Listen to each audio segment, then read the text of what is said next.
ایک دفعہ کا ذکر ہے کہ ایک خوبصورت جھیل کے کنارے جہاں بڑے بڑے درخت اور رنگ برنگے پھول تھے، کچھ بہادر بطخیں رہتی تھیں جن کے پاس ایک خاص راز تھا۔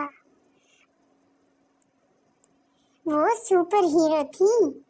ان میں 5 بطخیں تھیں، وہ ہر کے پاس الگ الگ طاقت تھی اور ان کے نام تھے سپلیش جو کہ سب سے تیز تیراک تھا اور جو پانی میں بجلی کی طرح تیر سکتا تھا، فیدر اسٹارم، وہ اپنے پیروں سے ہوا کو کنٹرول کر سکتی تھی، کویکر، اس کی آواز اتنی زوردار تھی کہ وہ دشمنوں کو روک سکتی تھی، ویبی جو کہ مضبوط جالی دار پاؤں سے اونچا چھلانگ لگا سکتا تھا اور سب سے تیز دوڑ سکتا تھا،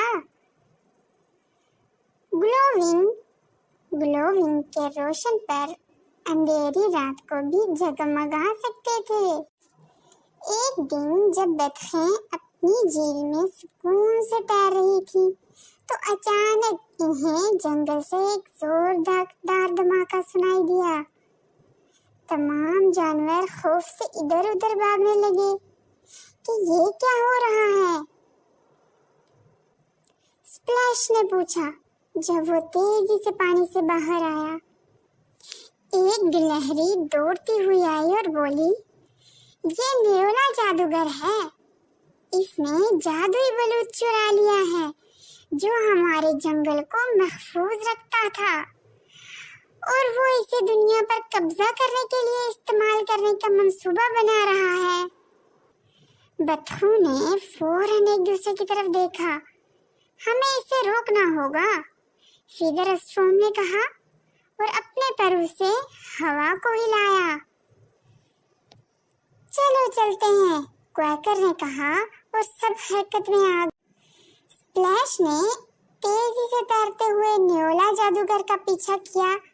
اس نے اسے جنگل کے گہرے حصے میں پایا جہاں وہ جادوئی بلوط کو طاقتور بنانے کی کوشش کر رہا تھا، لیکن جیسے ہی وہ نیولا بلوط کے جادو کا راز معلوم کرنے لگا، ویبی نے اونچی چھلانگ لگا کر اس کے سامنے چھلانگ لگا دی اور اس کا راستہ روک دیا۔ فیدر اسٹارم نے اپنے پیروں کو زور سے ہلایا جس سے ہوا کا طوفان آیا اور نیولا جادوگر گھومنے لگا۔ جیسے ہی وہ ہوا کے خلاف لڑنے کی کوشش کر رہا تھا، کویکر نے زوردار آواز نکالی۔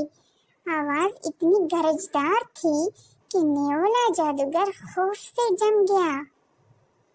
اسی لمحے گلوونگ نے آسمان میں اڑتے ہوئے اپنے روشن پروں سے جنگل کو روشن کر دیا۔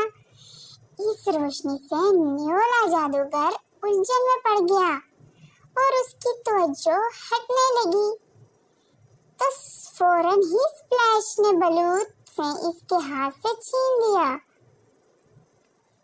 نہیں! نیولا جادوگر چیخا، لیکن بہت دیر ہو چکی تھی۔ کویکٹاسٹک بطخوں نے دن بچا لیا تھا۔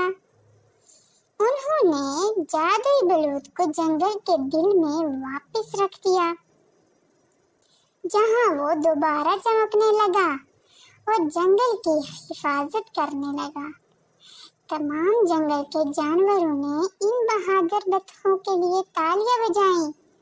شکریہ! کویکٹاسٹک بطخیں، جانوروں نے کہا، تم نے ہماری جان بچائی۔ بطخیں فخر محسوس کرنے لگیں اور مسکرائیں۔ یہ تو ہمارا فرض تھا، کویکر نے کہا، اور ایک طاقتور چھلانگ اور زوردار چپاکے کے ساتھ کویکٹاسٹک بطخیں واپس اپنی جھیل کی طرف روانہ ہو گئیں، اپنے اگلے کارنامے کے لیے تیار۔ کہانی کا سبق: ٹیم ورک اور بہادری سے کوئی بھی مسئلہ حل کیا جا سکتا ہے، چاہے وہ کتنا